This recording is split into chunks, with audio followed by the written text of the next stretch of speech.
दोस्तों आप सभी का स्वागत है। आज हम आप सभी को कंपाउंड इंटरेस्ट के कुछ ऐसे महत्वपूर्ण सवालों को हल कराएंगे। क्वेश्चन आपको वही हल कराए जाएंगे जो क्वेश्चन एग्जाम में पूछे गए हैं। अगर आपको भी समझना है तो इस वीडियो को पूरा जरूर देखिएगा। हाँ, इससे पहले अगर आपको बेसिक कॉन्सेप्ट के साथ अगर आपको वीडियो देखनी है तो मेरी पहली वीडियो आपको प्ले लिस्ट में मिल जाएगी। अगर आपको पूरी जानकारी चाहिए तो इस वीडियो को अंत तक जरूर देखिएगा, तभी आपके समझ में आएगा। आइए क्लास को शुरू करते हैं। पहले देखिए यानी प्रिंसिपल जो हमारा है यानी कि 3,000 रुपये प्रिंसिपल दिया है। उसके बाद यानी कि रेट ऑफ इंटरेस्ट कितना है, यानी 20%। उसके बाद टी है समय 2 साल के लिए, यानी कि अमाउंट हमको मिश्रण निकालना है। कैसे निकालेंगे आप? पहले देखिए हमको जो 20% की फ्रैक्शन कितनी होती है आपको मालूम नहीं। देखिए पहले जो 20% की फ्रैक्शन होती है यानी 1% वहाँ पर 1/100, तो आपको इसका भी 1/100 का देना है कि 1 2। अब इसके बाद देखिए जो 20/100 यानी कैसे काटेंगे, 20 से कम 20, 20 5 100, यानी कि इसकी फ्रैक्शन वैल्यू 1/5 बनी। अब ये देखिए हम मान लेते हैं एक तरफ पी एक तरफ ए, यानी कि प्रिंसिपल और अमाउंट यानी कि मूलधन और मिश्रधन। अब ये देखिए जो 5 है इसमें एक का ब्याज एक्स्ट्रा यानी कि ऑलरेडी एक का ब्याज मिलेगा। तो कैसे, यानी कि 5 से 6 ये ब्याज पहले साल के लिए है, यानी कि जो ब्याज पहले साल में लगेगा वही ब्याज दूसरे साल में भी लगेगा। यानी कैसे, 5 से 6 तो 5 से 6 इसमें भी कर देंगे, यानी कि 55 25 छछाग 36। आप ये देखिए ये किसका मान यानी कि पी यानी प्रिंसिपल है, ये किसका मान यानी कि अमाउंट, ये अमाउंट है 36। आप जो इसका जो अंतर आएगा बीच में, ये किसका अंतर है यानी कि सी आई, कितना है सी आई अंतर कितना है यानी 11 का अंतर है। आपको क्वेश्चन में दिया है यानी कि पी बराबर 3,000 रुपये, यानी किसका मान है, प्रिंसिपल का मान है। अब यहाँ पर कितना दिया, प्रिंसिपल का मान यानी 25। अब 25 का मान 3,000 रुपये दिया है, यानी एक का मान कितना जाएगा, यानी कि 3,000 बटे 25, 55 25 5 छक्का 30 600, 5 के 5 5 10 120 रुपये, यानी कि पी का मान कितना है 120 रुपये आ जाएगा। ये कितने गुना है, यानी कि 120 गुना। जब ये 120 गुना है तो अमाउंट को भी 120 गुना कर देंगे, यानी कैसे, ये 36 है।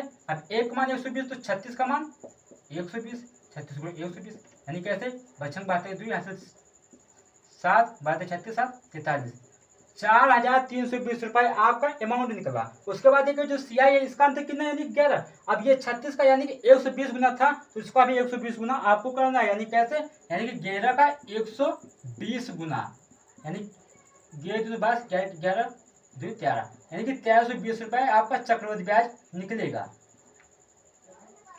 अमाउंट आपको निकला 4,320 रुपये, मूलधन आपको दिया था 3,000 रुपये, लेकिन सही कितना यानी कि 120 रुपये।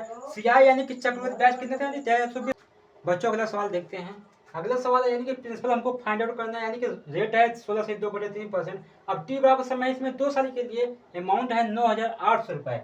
अब ये देखना ये सवाल आप कैसे लगाएंगे, यानी कैसे, आप ये देखिए इसकी जो 16 से 2/3% है इसकी फ्रैक्शन कितनी होती है, यानी कि आपको अगर नहीं निकालना तो देखिए पहले 16 से 2/3 यानी 16 किया 48, 48 तो 50, यानी कि 50/3। अब ये देखिए 1% बराबर 1/100, यानी कि आप इसका 1/100 कर देना, यानी कितना 1/100, यानी कि 50 एकम 50 50 दूना 100, यानी 1/6।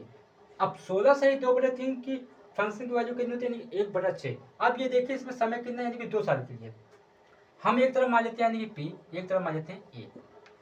अब ये जो 6 रुपये है यानी कि 6 में आपको 1 रुपये का एक्स्ट्रा ब्याज पड़ेगा, यानी कैसे, अब ये देखिए जो पहले साल के लिए यानी कि 6 है, अब 1 की वृद्धि यानी कि 6 से 7। अब ये देखिए अब ये पहले साल के लिए। अब ये देखिए हमको समय दिया है 2 साल के लिए, यानी कि टाइम बराबर 2 साल के लिए। अब टाइम बराबर 2 साल के लिए यानी कैसे, फिर 6 से 7 हो जाएगा, यानी कितना 2 साल के लिए। उसके बाद देखिए जो 6 इंटू 6 यानी कि आपको इसका मल्टीपल कर दें, यानी कि 6 36 7 49। अब ये देखिए जो 36 का मान यानी कि ये क्या है, यानी कि पी है, यानी कि प्रिंसिपल। अब 49 का यानी कि अमाउंट है। अब ये देखिए जो इसका दोनों का अंतर होगा यानी क्या होगा, सी आई,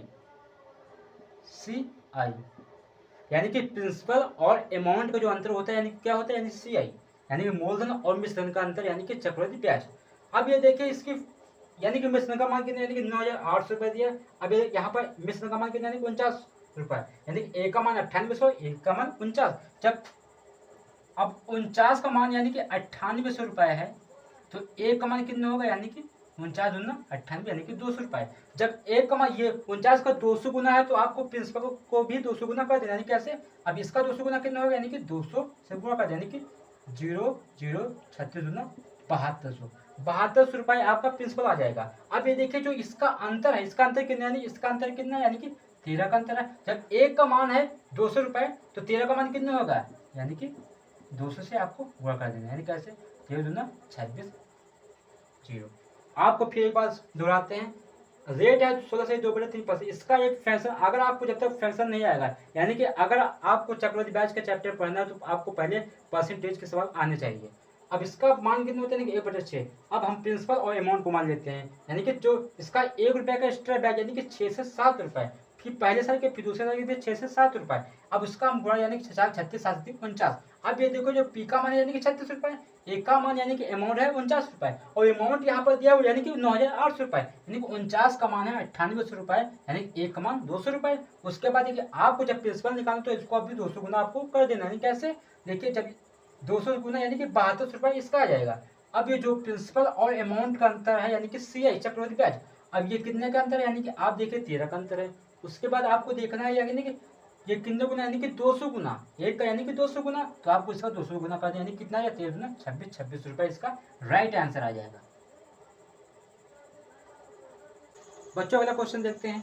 अगला क्वेश्चन है यानी कि प्रिंसिपल हमको फाइंड आउट करना है, यानी कि रेट है 10% और टी बराबर समय है 3 साल के लिए, यानी कि CI आपका चक्रवृद्धि ब्याज है 6,620 रुपए। अब ये सवाल कैसे लगाएंगे, यानी कि आपको मालूम है कि 10% का मान कितना होता है, यानी कि 1/10, यानी कि 10 बटा आपको 100 कर लेना है, फिर 1/10 एक तरफ मान लेते हैं, यानी कि प्रिंसिपल, एक तरफ मान लेते हैं अमाउंट, यानी कि एक तरफ प्रिंसिपल एक तरफ अमाउंट। अब ये देखिए 10 में आपको कितना का ब्याज मिला, यानी कि +1 का ब्याज मिला। अब ये देखिए प्रिंसिपल कितना था, यानी कि 10, 10 से 11 ये पहले साल के लिए, फिर सेकेंड साल के लिए यानी कि 10 से 11 ये सेकेंड साल के लिए, फिर यानी कि 10 से 11 ये तीसरे साल के लिए। अब इसके बाद आपको देखना है, यानी कि तीनों को आपको गुणा कर देना कि 10 का क्यूब, यानी कि 10 का क्यूब आप ऐसे भी लिख सकते हैं, यानी कि 11 का क्यूब आप ऐसे लिख सकते हैं, यानी कि 10 का क्यूब आप कितने होते हैं, यानी कि 1000 रुपए, यानी कि 1 2 3 11 का क्यूब 1331 रुपए। अब ये देखिए CI है जो यानी कि 6,620 रुपए, यानी कि आपका ये प्रिंसिपल कितने का, यानी कि 1000 रुपए, अमाउंट कितने यानी कि 1331 रुपए। इन जो दोनों का अंतर होगा यानी कि क्या होगा, यानी कि CI। अब इसका अंतर कितना, यानी कि 331 रुपए का है। अब यहाँ पर मान कितना दिया, यानी कि CI का अंतर जो है 6,620 रुपए, यानी कि 6,620 रुपए। अब एक का मान कितना आ जाएगा, यानी कि 20 रुपए। अब 331 का मान 6,620 रुपए, तो एक का मान कितना है, 20 गुना, ये 20 गुना, तो आपको जब प्रिंसिपल निकालो तो इसका भी 20 गुना कर देना। कैसे, 1 2 3 4, यानी कि 20,000 रुपए आपका प्रिंसिपल हो जाएगा। अब अगर आपको अमाउंट निकालना है इसका भी 20 गुना करना पड़ेगा, यानी कि 1331 गुणे 20, यानी कि 0 2 एकम 2 2 तिहाई 6 तिहाई 6 2 एकम 2, 26,620 रुपए आपका अमाउंट आ जाएगा। प्रिंसिपल और अमाउंट का अंतर होता है यानी CI, और CI का मान दिया है 6,620। बच्चों अगला क्वेश्चन देखते हैं। अगला क्वेश्चन है प्रिंसिपल हमको फाइंड आउट करना है, यानी कि CI यानी कि चक्रवृद्धि ब्याज आपको 6.8 रुपए दिया है, यानी कि T है समय 2 साल के लिए। अब रेट ऑफ इंटरेस्ट यानी कि ब्याज कितना, यानी कि 12 से 1/2% दिया है। अब आपको सवाल कैसा, अभी तक मैंने आपको बताया सवाल कि आपको उसका पहला तरीका बताया था, अब हम आपको दूसरी शॉर्ट ट्रिक बताएंगे कैसे सवाल लगा सकते हैं। यानी कैसे, अब देखिए जो R बराबर 12 से 1/2% है, यानी कि किसी को नहीं मालूम है कि फ्रैक्शन की वैल्यू कैसे निकाले, देखिए हमारे साथ। अब ये देखिए जो आपको लिखा है 12 से 1/2, 12 24 1 25/2। अब ये देखिए 1% मान होता है यानी कि 1/100, तो आपको इसको भी 1/100 आपको कर देना है, यानी कि 1/100। अब ये देखिए 1/100 कर दिया, यानी कि 25 कम पड़े 2500 को 100, यानी कि इसका मान कितना है 1/8 आ जाएगा। अब ये देखिए R के यानी कि 12 से 1/2 का फ्रैक्शन होता है, यानी कि 1/8। अब ये देखिए अब समय कितना था, यानी कि 2 साल के लिए। अब ये देखिए जो 8 है तो आपका स्क्वायर करना है, यानी कि 8 का स्क्वायर, यानी कि 1/8 का स्क्वायर। कैसे, अब 8 64। अब ये देखिए जो पहले साल के लिए कितना था, यानी कि 1/8, यानी कितना था 1/8। इसको दूसरे साल के लिए भी 1/8, ये पहले साल के लिए था, ये दूसरे साल के लिए था।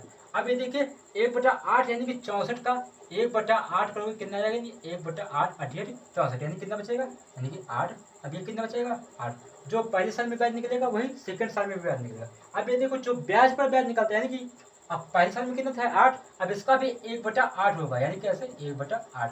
अब ये इसकी वैल्यू कितनी आएगी, 1 आ जाएगी। अब ये देखिए आपको SI निकालना है, यानी SI। अब इसमें SI क्या है, ये जो पहला और सेकंड है तो ये क्या है SI, यानी कि 8 8 कितने हो जाएगा 16। अब SI का मान कितना, यानी कि 16 आ जाएगा। 8 है 16, 16 1 17, यानी क्या आ जाएगा, यानी CI 16 1 17 यानी कि 17। अब ये देखिए जो क्वेश्चन में दिया है CI का मान 6.8 रुपए, यानी कि CI दिया तो यहाँ पर CI का मान कितना निकल रहा है, यानी कि 17 रुपए। अब 17 का मान 6.8 रुपए है, तो यानी एक का मान कितना जाएगा, यानी कि 0.4। ठीक, अब उसके बाद देखिए ये 0.4 गुना है, यानी कि CI। अब आपको 0.4 गुना यानी कि 64 का 0.4 गुना आपको कर देना है कि 4 चौक 16, 4 छक 24, 25, यानी कि 25.6 आपका मूलधन आ जाएगा।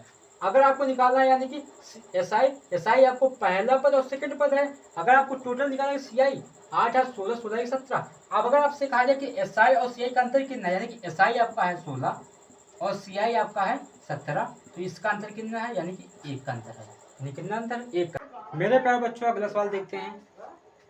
प्रिंसिपल हमको फाइंड आउट करना है, यानी कि रेट ऑफ इंटरेस्ट कितना है, यानी कि 10% है।